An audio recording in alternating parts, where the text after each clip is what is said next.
welcome to another episode of Hey CTO. This is the second season.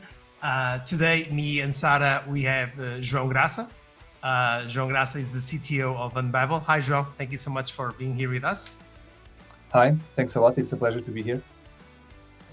And so today, definitely, it's going to be an awesome episode. So, I've met João a couple of years ago. I think we were in a panel together. So I knew Unbabel before that, but actually kind of having the chance to talk to you in person was actually quite rewarding. But João, for the people that don't never spoke to you or that are curious to know a little bit more about you, can you please let us know who you are, what you do? Yeah. So I'm João. I'm 100% dedicated to being the co-founder and CTO of Unbabel, besides being the father of two amazing girls and a third one coming on the way. Oh, wow. Congrats. Yeah. Congrats.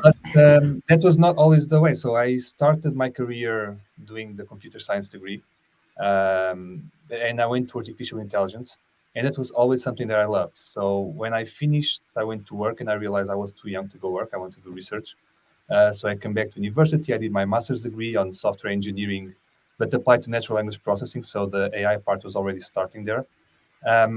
And then I realized I wanted more. So I went to do my PhD, and I did it half in Portugal, half in the US. Well, not really half. I ended up staying 90% of the time in Philadelphia. It was an amazing experience. I was very lucky to go to a department that had some of the best people in machine learning 15 years ago. One is now the head of research at Google. The other one's really good, and I learned a lot. It was funny because I didn't know anything about machine learning when I got there. That was something that was not taught in Portugal. And the first time I got there, I got really scared. Up to the point that I thought of giving up because the math was really hard, but everything was good. But did you decide to go to machine learning kind of not knowing what it was, or you arrived there and then you elected the machine learning? More or less. So what happened was I did my master's at IST, and I was in the natural language processing lab. So I wanted to do something around that and around machine translation, which we're going to tie up with Unbabel in the future of my story. And I talked with Isabel Troncoso, who was running the lab. And I told her, listen, I've done all the course in IST. I need to go somewhere else. Sure. And Isabel is it's like my research mother. It's like she knows everyone. And she gave me a list of top-notch professors saying, well, which one would you like to work with? And pick one. And so I picked Fernando Pereira, who was at UPenn now. He's the one at Google. But mostly because I saw he worked in Prolog, in Logic, and I love Logic. And so Isabel said, nice, I'm going to send him an email, and then you can see if he's willing to take you on. And he replied, yeah, tell him to come to Philadelphia and meet me. So I was on the plane that week, and I went to Philadelphia for a weekend. Oh, wow. And I took him a little bit, telling about my dreams of robots that walk and talk and logic, and he just smiled and said, okay, go talk with my students. And all of them were doing machine learning. So all of them were doing this advanced stuff on machine learning that I had learned at IST, but it's the basics. Sure. And I have no clue about what I'm going to do here. And the last one I talked with was doing something on machine translation with syntax trees. Really good approach, never worked. And I know syntax, so maybe I can work with him. So I talked with Francis, fine, I want to come, I'll work with him. I never ended up working with him, but that's how I got into machine learning. And so I spent there I think 5 or 6 years. Then I ended up doing a postdoc because I still didn't know what I wanted to do in life. And I was very I didn't know a lot of stuff. I didn't know if I wanted to go to academia, to research, to a company. I always thought I wanted to do research. And I didn't know if I wanted to stay in Portugal, stay in the US or go to Portugal. Back then, my professor had already moved to Google. So all my colleagues were going to Google to be researchers. And they're all there, or part of them are there. And should I stay? Should I go? What should I do? And then, a lot of stuff happened in life. So my mother was very sick back then. I also, on the summers, I always came on the summer to Portugal. I met a girl, which is now my wife. At the same time, there was a huge recession in Portugal. And so I decided, I'm going to come back. I don't know what I'm going to do. I don't have a job, but I'll apply to stuff. It was very interesting and frustrating at the same time. So because I came back, I looked for some job. I talked with Libera. They were the only ones doing some stuff on NLP. There weren't a lot of jobs. At the same time, I had all these offers coming up from the US. I applied for positions at IST, at Nova. I didn't get any of them. At the same time, I had people from CMU telling, well, you should apply here as a faculty. So I was very frustrated with what I found in Portugal. And Portugal was very different 10 years ago from what it is now. Now there's a lot of really interesting tech jobs in Portugal. 10 years ago, there weren't that many. It was mostly consulting. There weren't that many product companies. I ended up getting a scholarship, Marie Curie grant from the EU for returning researchers. So you get funding for 4 years to set up my research lab. And a lot of stuff were happening at the same time. So I got the grant. At the same time, I started the Lisbon Machine Learning Summer School, which again was a crazy idea with André Martins and Luís Sarmento, that we want to get more people to learn about machine learning in Portugal. And so we just, okay, let's talk with Fernando, try to get some money from Google and get all our friends who are not professors to teach here. We have around 60 people. And so we did. So Fernando kind of made fun of us, gave us 10K. We organized and it became huge. It's like, I think, the biggest machine learning summer school going on in Europe. And that's where I met Vasco. So Vasco was coming from Pittsburgh at the same time. Vasco, the co-founder of Unbabel. Yeah. He was sharing an office with André Martins, who was organizing the summer school with us. We met, we talked about our amazing visions to do a big research lab in Portugal, all we want to do together. And at some point I told him, well, you know what, I got this grant. And he told me, yes, but actually I have a counter offer. You need to come with me to work at the startup. And I'm like, wait, I always want to be a researcher. Why am I going to a startup? And I didn't know him very well, but the startup was a very interesting story. So he had a small, really small pre-seed funding in Pittsburgh.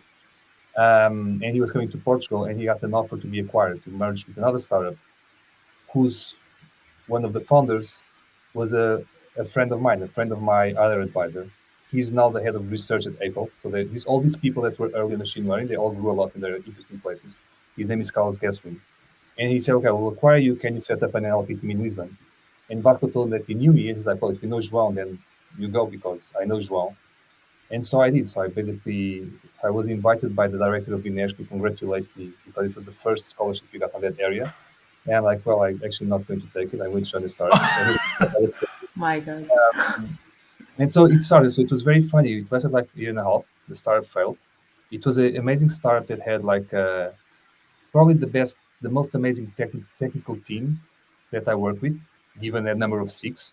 We had Carlos, we had one of the guys who built the first C compiler, who was a professor at SMU, me, Vasco, Sam Hopkins, that now is here because we met there. Amazing team. There's no one in sales, so there's no product to sell. So it failed. Then basically, me and Vasco ended up trying another startup from a CEO in San Francisco. It didn't work out, but that's where we actually met Bruno and Hugo that we hired to Unbabel to design it was the name. And we realized we like to work together. And once that one didn't work, we decided to start Unbabel. So it was not like I never thought to become an entrepreneur, or I always thought I was going to be a researcher. It's just kind of like stuff keep happening. So it was very interesting. There's at least a ton of perseverance from your side, right? Because it's like, okay, go to the US, stay there 6 years, super uncomfortable with what I'm studying, but I'm staying anyway. Then I'm going to the startups, I'm failing, I'm continuing no matter what. And then all of a sudden, boom. Wow. But it's not, I don't see it that way, actually. I always see like I was doing really cool stuff. Like we love to work together. We love what we're doing. Like, so I fall in love by machine learning. Oh, interesting. And I fell in love by working on the startup because I love the creating stuff. And, you can, early startups, you get to build stuff and show it to people really fast. And I do think that there's a skill to be a startup engineer that is very different from being a mature engineer. And both are needed at different phases. And I love that thing. I haven't done AI since my PhD for a while because I was just like, building stuff. And now at Unbabel, I have the chance to solve the problem I was trying to solve on research, which is kind of like all to do with language and these solutions. So I don't see as much as resilience. I was just like very lucky to land in places that always had challenges that I really like. So I just keep going. So it's... And by the way, you just mentioned Unbabel. Can you tell people that are watching us what Unbabel does? What's the problem that you're solving right now? Yeah, so Unbabel is trying to solve the problem that people speak different languages. I mean, that's a fact. It's not going to change. We're not going to all learn the same language, and so that connects a lot with machine translation that I did on my PhD, with language in general, with communication, and so that's the problem that we're trying to solve. Until recently, we're very focused on customer service, and I can tell you why. And now we're expanding to other use cases because our goal is to build a transaction layer. So if you think about the internet, there's I think 8 or 9 layers that happen when you put www.google.com.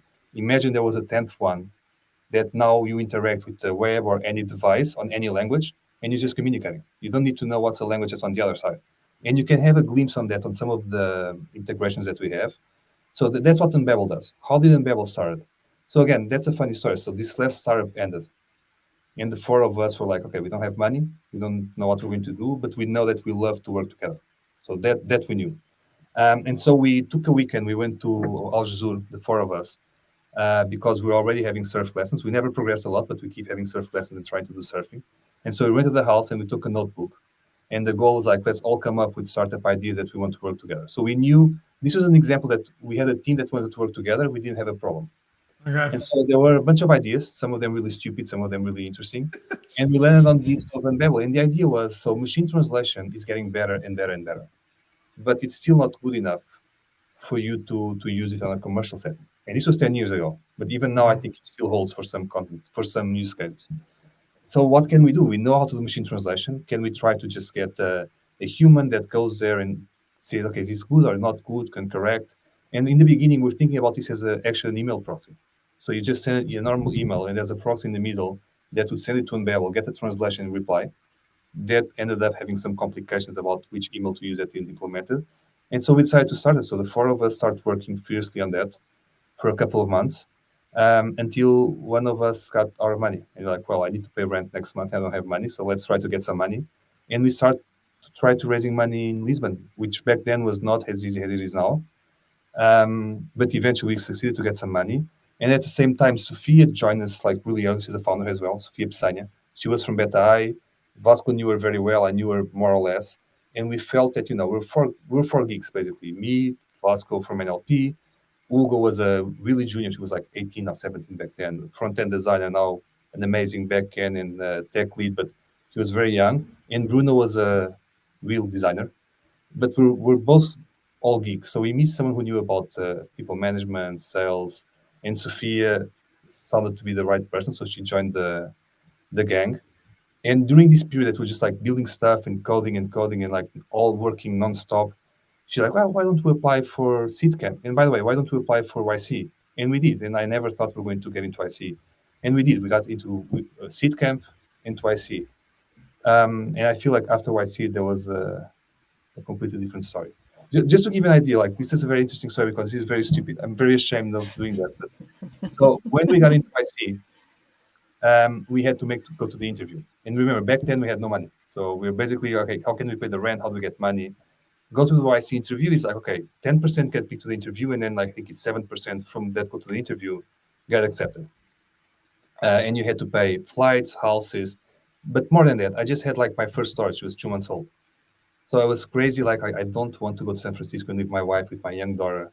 And so I remember I was trying to convince them after we got the email that I was trying to get the formula that it didn't compensate to go to IC because the extra revenue that we get. It was a completely stupid argument that I was honestly trying to convince them. And they're not buying it. And I got home and my wife just told me, João, if you don't go there, you're going to spend the rest of your life regretting about not going. And that was the one like, okay, fuck, I'm being stupid. And then we went to IC. And that was really interesting because if we didn't go to IC, I don't think Unbabel would exist right now. Not on the term that we're doing stuff. And I think this is important because a lot of times we talk about these founder stories and so on, but we never talk about the significant others that are at home and are covering of course. while we're doing all of this. So that was one example of many that was super relevant. But so basically this is what Unbabel is trying to solve. This is how we started. We're still very much trying to solve that. And for me, this is kind of like I need to solve this problem. Like it's like a lot of times people ask me, what's the motivation? Why are you doing this? You're big, you're not big. Honestly, I don't think that we fundamentally solved the problem that we set up to solve. We're closer, but we're still not there. And that's just what gets me up of bed every morning, besides the surfing. Sure. Quite an inspiring story. I'm impressed. No, Jesus. And I'm curious about several things. I will start with the first one. Would you say that all your background as a researcher influences somehow or impacts somehow the role that you have nowadays and your journey inside Unbabel? So how that research background affected your days? In a lot of ways. So let me try to split this into parts. So first of all, and it's funny because I normally give a talk at IST about the journey and so on. I think one of the most important things for a startup or for a company, or even for you to succeed, well, the first in the startup is the team, and the idea is what comes next.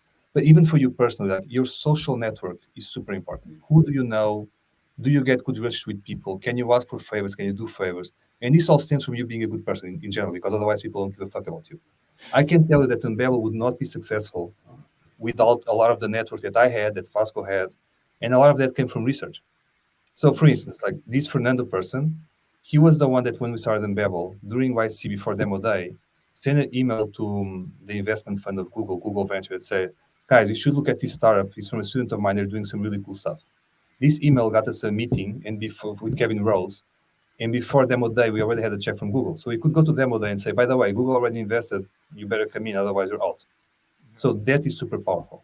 The amount of first customers who trial the product. Oh, by the way, on demo day, the hockey stick that we had, and the video is online, that one, the majority of content was coming from Google. So Google Translate was using us to get data to train their engines. Guess how that came? With a PhD colleague of mine, who was a friend of a guy who worked on the Google Translate team, who I went to have a beer and say, I'll introduce you to, I don't know his name. I talked with him, he's like, yeah, sure, we can do a pilot. But the pilot with Google was enough to get us the hockey stick. I mean, I can point all these initial connections that were super relevant, that were up to us, feedback. So most of the people that are the world expert on machine translation, they were my colleagues. So I go to them, they were our advisors. So imagine you're an investor and you're trying to think about investing in the Unbabel. The next thing you're going to do is you're going to talk with industry experts to talk about if what we're saying is true or not. Well, they all know us. So it's, it just makes your life much cheaper. And this came from this part. Now, why is this important for Unbabel? Because Unbabel is a highly researched company. Like we publish papers, we do a lot of research because what we want to build hasn't been built before. So, I mean, if you think about it, Unbabel not only has 2 PhDs on NLP from the founders, but when we're 9, we already hired 2 more, which, by the way, in hindsight, they were amazing. I think it was too early. That is like says a lot about how research influences what we're doing. But it also means that the solution that we've been selling, there's no competition. Our competition is people hiring humans that speak the language, because we managed to combine machine translation with quality estimation, which is another AI piece that we didn't invent it, but we've been pushing it for 7 years and winning competitions. All comes from this beginning. It also has its advantages. So some companies are very product focused, good things, bad things. Some companies are very engineering focused, good things, bad things. We're very research focused. So a lot of times in the beginning, we spend a lot of flops on research, but having the research coming to product is another step that was not happening at the speed that it needed. So I learned a lot about that, a lot about MLOps, about how to bring this to production. But that was not built in. So if you see the ratio of AI people that we used to have versus engineering and product, it was disproportionate. It was too much. And then you miss the part that actually puts everything together. But this, every startup has their own kinks. This is something we've been learning on. But definitely has a lot of influence. And even now, we're still very active on academia, on scientific publications, on leading workshops and conferences. And I'm very proud of it, because that's the other part of my life that I feel that it never actually ended. I still go to those conferences. I still publish there. Well, not me, but the people that work at Unbabel. So it's a good thing. They're two together. Wow. Amazing. And so another one thing. So looking back a couple of years ago, Al Jazeera, 5 people. Looking today, Unbabel, I think more than 500 people. Did you ever kind of, do you actually take some time to stop and to look to the entire journey? Was this ever something that, in your wildest dreams could actually be true today? I mean, so it's interesting. If you ask me, I never thought about being this big. So I always felt that I want to go to a place that potentially be bigger, which is we solve the problem. But I never thought about what solving the problem meant in terms of people. So that was not, did we thought we were going to go this far? I don't know. I think we're just dreaming. And then there's also a point which is, I don't think we got this far. I mean, neither me or Vasco, because we talk a lot about this. It's funny because people ask us this, and for us, I always see like, man, we just got these small things. We're so far away from what we want to do, which is solving this problem, that and that is independent of the size, of the number of rounds, do it by peers. Like, it's not solved. Like, if you try to localize your website to have it in translation, if you try to communicate to customers in different languages, it's not easy. You can't do it yet. And I'm not even talking like after the B2B, if you actually go to consumers. If I want to talk with someone in different languages, it's not so. No, I didn't imagine how it would be this big. But I imagine that we want to solve the problem and that we know, well, we think we know how to get there, and we know it's hard, and we still haven't got there. And looking in the beginning of the time where you had like the gang of 5 people with a strong connection, when you start growing the team, was that still a criteria to choose new members of the gang and seeing as people that you also enjoy to work with? So what was, did you have that into consideration when you're trying to choose people to grow your team? I think so. I mean, so yes, I think so. I'm not sure if we're ever amazingly good at hiring. So we made some mistakes on the vetting process, but we definitely kind of excluded people that didn't fit on how we like to do. Like Unbabel we're fun people, so we always went surfing 1 day a week with the company. We care about each other, so we don't leave other people behind. We're not a Netflix company, kind of like team A players at all costs. I think that model works for some people. We're much more of a explorer gang. We all together, we go this together. Has good and bad things. It has good things, which is we don't leave people behind. The mood at Unbabel is amazing. Bad things is like a lot of times when people leave for some reason, and the reason might be better salary, better position, they kind of don't feel well about leaving. So and we end up creating these stories. It's kind of like when you broke up with your girlfriend, you build this entire story around something that's much simpler. But we did, and we always had a lot of moments to build this, and we still do. Like surfing used to be for entire company, now it's not. There's this concept that Vasco always talked from the beginning called emotional debt, which for us, like there's technical debt, there's product debt. Emotional debt is the most important one. And so even when we were founders, we spent a lot of time paying it off. And I mean, I was a workaholic. I remember Vasco had to drag me out of the house in Mountain View because I was coding the most important feature of all that was never useful. He's like, no, this Sunday, because we work 7 days a week nonstop, this Sunday we're all going to Santa Cruz. They're like, no, I need to do this. Like, no, we go. And this thing is super important. So we do work a lot with this. And then, some people like it, some people don't like it. So I feel like people don't like it tend to leave. We don't fire a lot of people, and I'm not sure if that's good or bad. I'm still up to discover. But people tend up to leave if they don't get adapted because the market is crazy. Sure. And yes, we try to develop our culture, which I'm very proud of. It might have its quirks, but and it's very connected. We're still kind of I was surfing with 15 people that work on all different places at Unbabel, and we're all there in just a group of friends and enjoying ourselves and playing, and that's how we like it. So that's pretty cool. Yeah, that's a good, yeah. By the way, I'm so happy to hear finally someone also confessing that they are or were some sort of workaholic, because that's definitely one of the traits that unfortunately I carried. Sometimes when my wife is distracted, I work a little bit, or I'm just Netflixing and I'm actually reading emails on the phone. So I have a really hard time to disconnect. So actually hearing someone saying that makes me feel so much more human. Thank you for that. just to make it very clear. But I cut you, Sarah. Sorry. Yeah, but that's a very good point, because I think a lot of like workaholic went from being a good thing to a bad thing, and I think it's neither. It depends on the person. So, I mean, like I told you, I'm obsessed about solving a mission. So if you ask me, if you leave me by myself without nothing to do, and you ask what is the thing that you feel the most doing, it's either going to be sports right now, or it's going to be go learn about something or go do some work because I really want to know the answer. So I don't see that like, oh, you work hard because you have to work. I'm not working this much because I have to. I'm working just because I like to. I think one important thing, and this is a lesson for me, if you're a workaholic, is don't impose that on others. Oh, yes, absolutely. And one thing I had to learn, well, I'm still learning, like it's on everything, is I used to get frustrated when I was younger if people didn't put as much effort as I put. And I realized, no, I can't expect this from people because I am me and they're they, and I like to do this. I might like to do something else. So it's an ongoing debate, like how much you should demand from people, not demand being accountable. I don't have answers. I just have more questions that I've been learning as we go. Those are good tips. I bet that Pedro is happy. And I need to ask other thing. So many years already passed.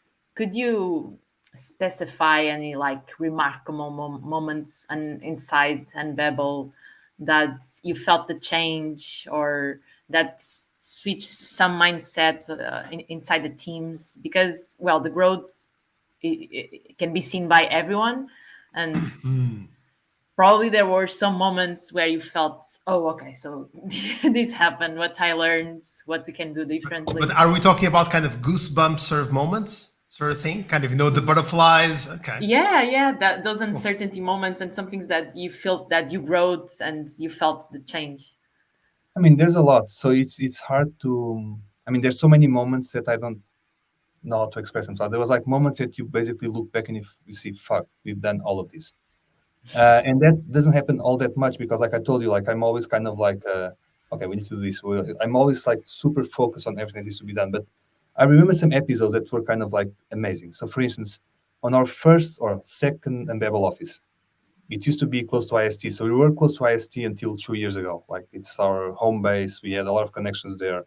Um, and so we rented this space. It was a previous hair salon.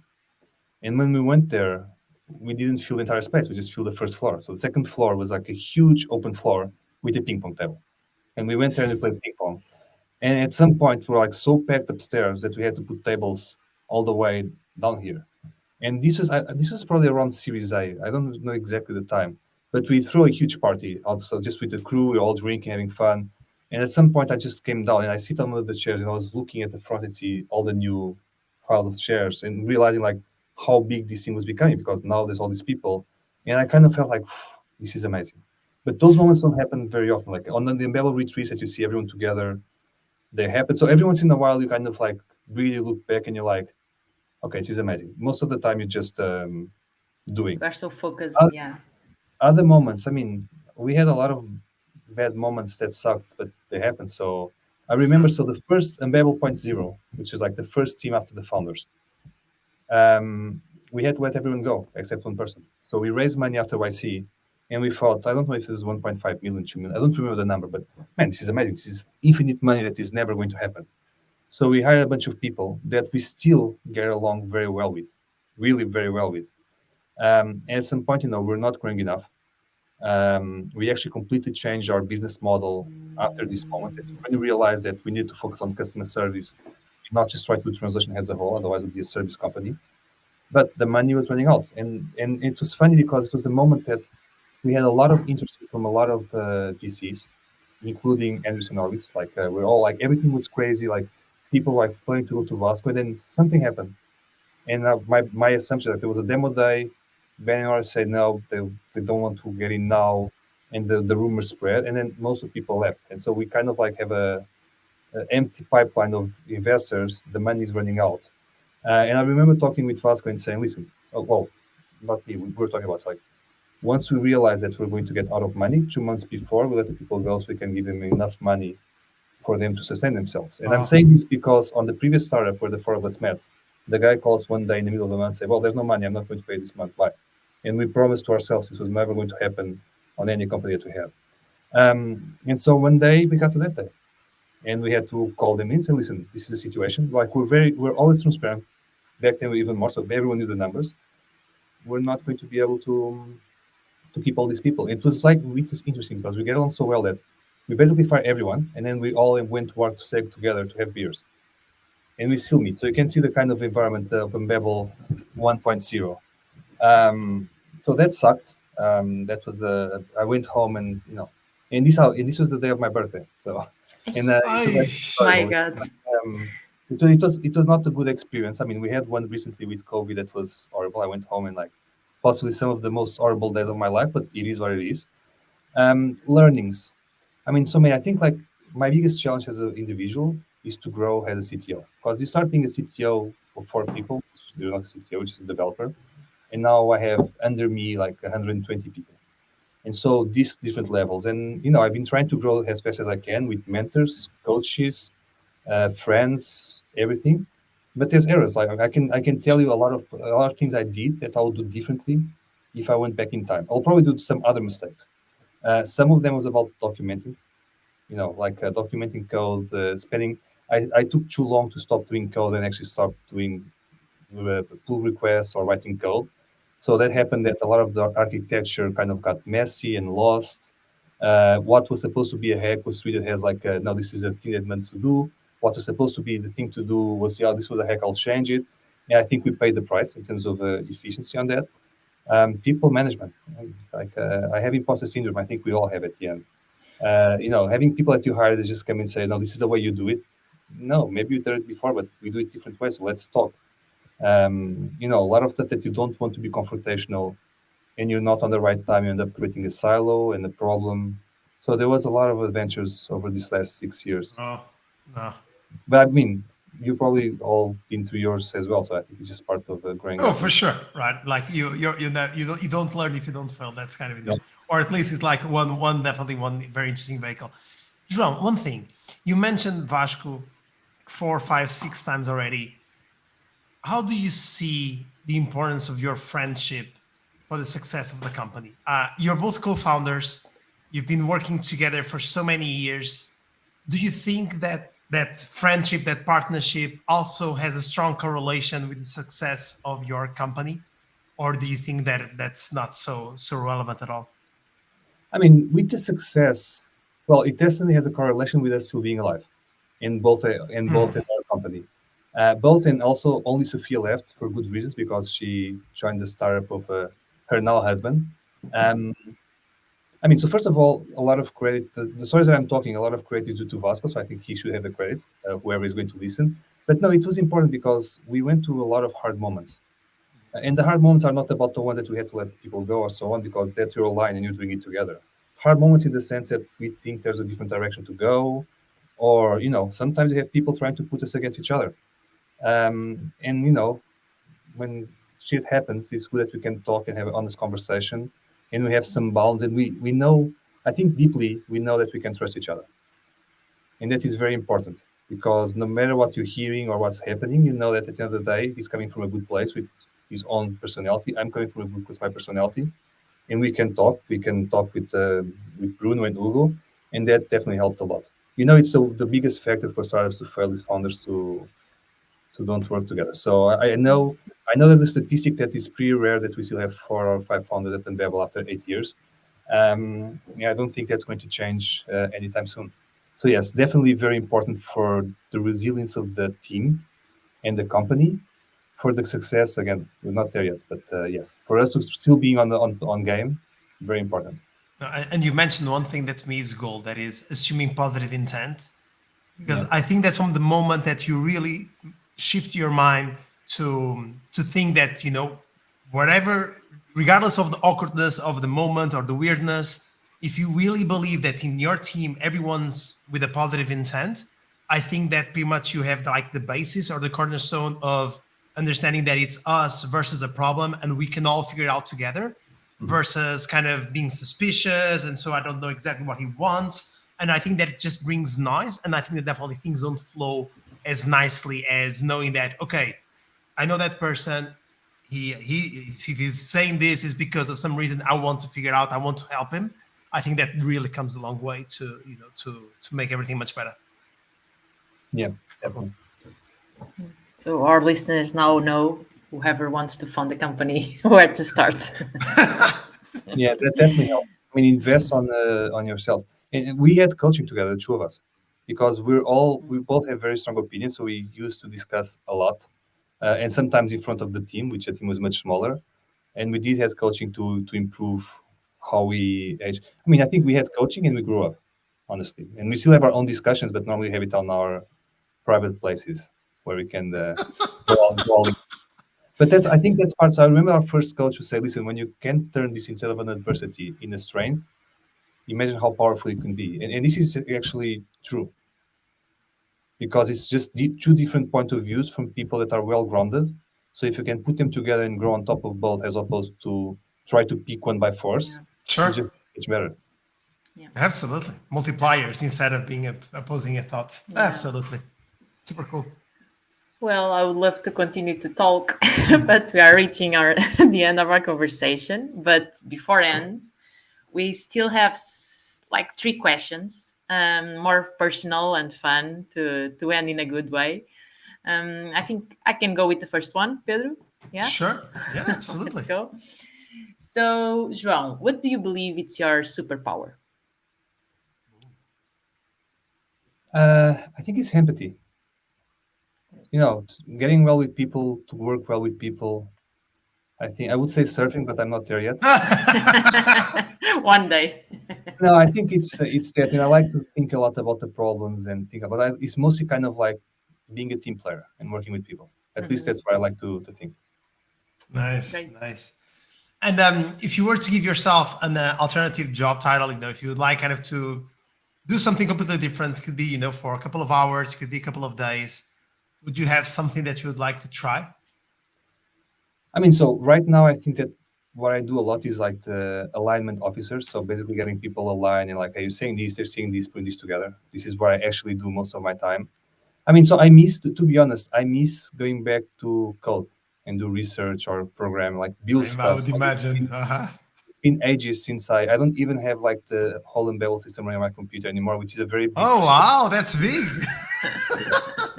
I'm kind of embarrassed of saying that, but every time I try to do it, takes so long. I'm like, okay, fine, I'll do it some other time. No, I miss the experience of creating. It's so powerful when you touch a button and you see things working and you change it. I kind of miss that, so I need to find some time to do that again. Super cool. No, for sure. Now the final one, a more sweet one. Thinking about the places where you lived or where you worked on, could you name your favorite dessert on each country? Yes. So first of all, I'm not very big on desserts, to be honest, but Okay. I'm completely crazy for ice creams. And I just Okay. I just came from Italy. I went to visit one of my nieces who's doing an Erasmus. All my family went. We're like 5 siblings, so plus the kids. It was like a gang. And I ate ice creams every single day. And the ice creams in Italy are like, it's like, I don't know why they do that, but it's kind of like the pizzas are kind of like they're good everywhere. The ice cream is amazing. Top flavor. Top flavor of ice creams. So Nutella, so walnut. I love the salted caramel, strawberry, but honestly, I like every single ice cream. Some days I just go like strawberry and fruits. Like I could eat. I mean, if I was not trying to lose some weight, I'll just eat like 3 ice creams a day. So that is definitely the winner everywhere I go. In Philadelphia, I love the Philly cheesecake. So I love cheesecake. It's like one of the few desserts that is not an ice cream that I'll order anywhere. It's in Portugal, Baba de Camille or cheesecake. But that's it. Nothing of the conventional sweets. I can't do that. Oh God, they are so sweet. No, I agree. No, good choices. Cool. I think that's it. No, it was fantastic, João. It was such a good talk. Definitely one of my favorite episodes. But unfortunately, I think that's it. It's a wrap. So João, thank you so much for being here. It was amazing. Sarah, thank you so much for being my partner in crime. Internet, enjoy this episode. It's definitely one of the best. I'm blown away still. And see you on the next episode. Okay, everyone. Bye.